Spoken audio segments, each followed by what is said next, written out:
बीवी का शौहर को हम बिस्तरी से रोकना। हदीस में है कि जो बीवी अपने शौहर को हम बिस्तरी करने से इनकार करे इस पर रात भर लानत बरसती है। इस हदीस की वजाहत फरमा दें। नीज़ अगर शौहर, ये थोड़ा हया के ख़िलाफ़ मसला है, शौहर कोई ऐसा तरीका इस्तेमाल करता है ना हम बिस्तरी का जिससे औलाद नहीं होती, तो क्या बीवी को इसे मना करना चाहिए या नहीं करना चाहिए?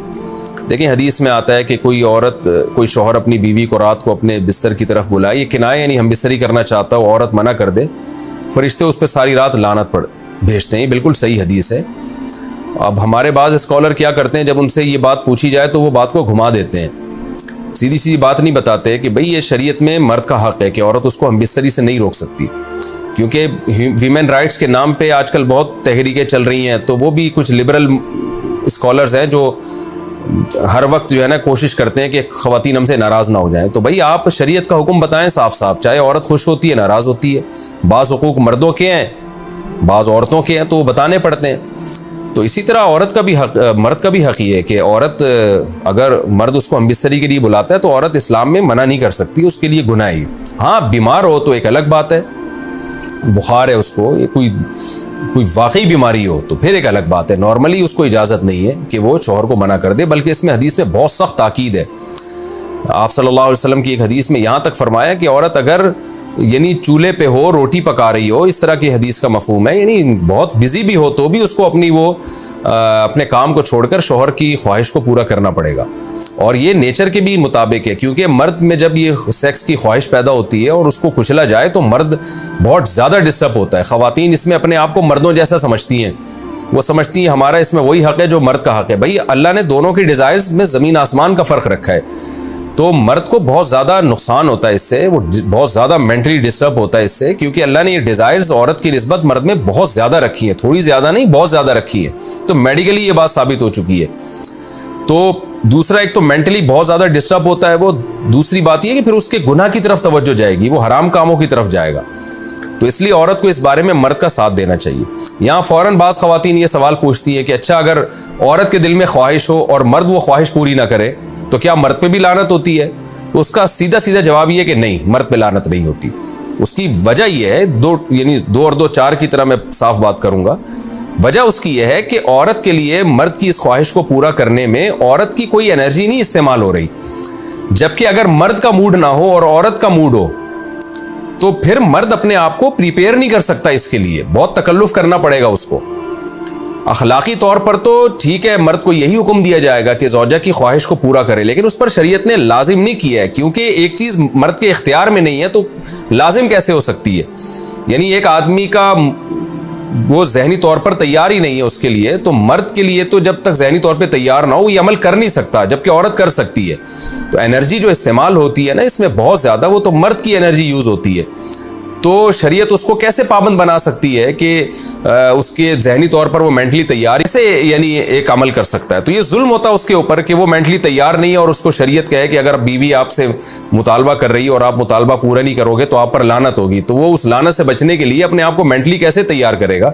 बाज़ दफ़ा तैयार कर लेता है, बाज़ दफ़ा नहीं हो पाता। इसका तो दिमाग से बहुत गहरा ताल्लुक है। तो इसलिए मर्द के लिए तो शरीयत ने हुक्म ये किया है कि 4 महीने में कम से कम एक दफ़ा उस पर लाजिम है कि वो अपनी ज़ौजा की ख्वाहिश को पूरा करे। और वैसे जब ज़ौजा में ख्वाहिश हो तो अखलाकी तौर पर मर्द की जिम्मेदारी है कि वो अपनी ज़ौजा की ख्वाहिश को पूरा करे, लेकिन शरीयत ने उस पर वाजिब नहीं करार दिया, क्योंकि ये उसके इख्तियार से ऊपर की चीज़ हो जाएगी। बाकी औरत के लिए इख्तियार है उसको, हाँ बीमार है या मेंसेस हैं वो तो फिर तो एक वैसे ही मेंसेस में हम बिस्तरी जायज़ नहीं है।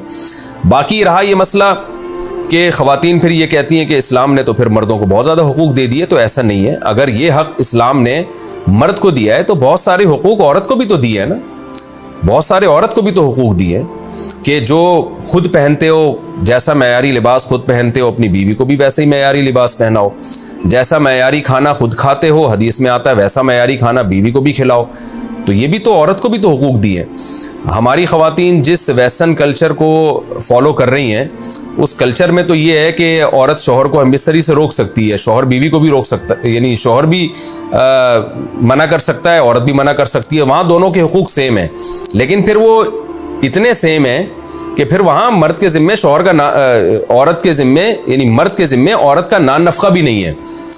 तो फिर गैस बिजली के बिल भी औरत यानी मर्द के जिम्मे नहीं है। तो फिर ख़वातीन से लेना है ना वेस्टर्न कल्चर को, तो फिर पूरा लेना वहाँ से।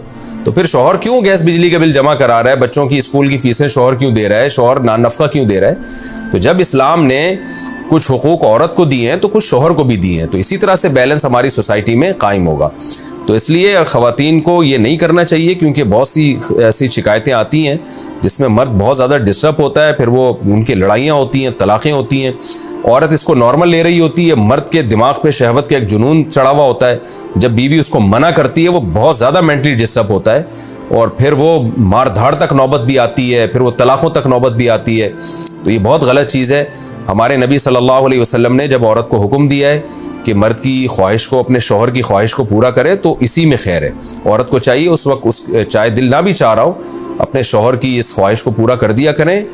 उसके वक्ती तौर पर तो आपको नुकसानात नज़र आएंगे, लेकिन लॉन्ग टर्म में उसके फ़ायदे हैं, इससे घर में फ़ायदे हासिल होंगे, और इस्लाम की मान के चलने में ही औरत के लिए खैर है। रहा ये मसला कि शौहर अगर कोई ऐसा तरीका इख्तियार करता है हमबिस्तरी का जिसमें वो औलाद को रोकता है, तो इसमें यह ज़रूरी है कि बीवी की परमिशन हो। वो औरत की परमिशन के बगैर ये काम नहीं कर सकता। तो क्योंकि औलाद दोनों का हक़ है, औलाद को रोकने के लिए दोनों की परमिशन होगी तो औलाद रोकी जा सकती है। अगर दोनों में से एक की भी परमिशन नहीं है तो फिर औलाद रोक नहीं सकते। दूसरी शादी को मेंशन करना लाजिम है।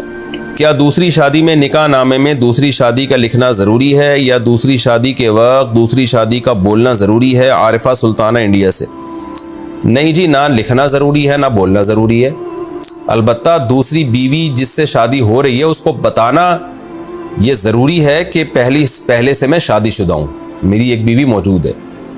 इस सेंस में ज़रूरी है कि अगर आपने नहीं बताया तो इसके साथ धोखा है, और धोखा इस्लाम में हराम है। निकाह तो हो जाएगा, आप बताएं या ना बताएं, निकाह तो नाम है इजाब व कबूल का, वो तो हो जाएगा, रजिस्ट्रेशन भी हो जाएगी उसकी पाकिस्तानी क़ानून में।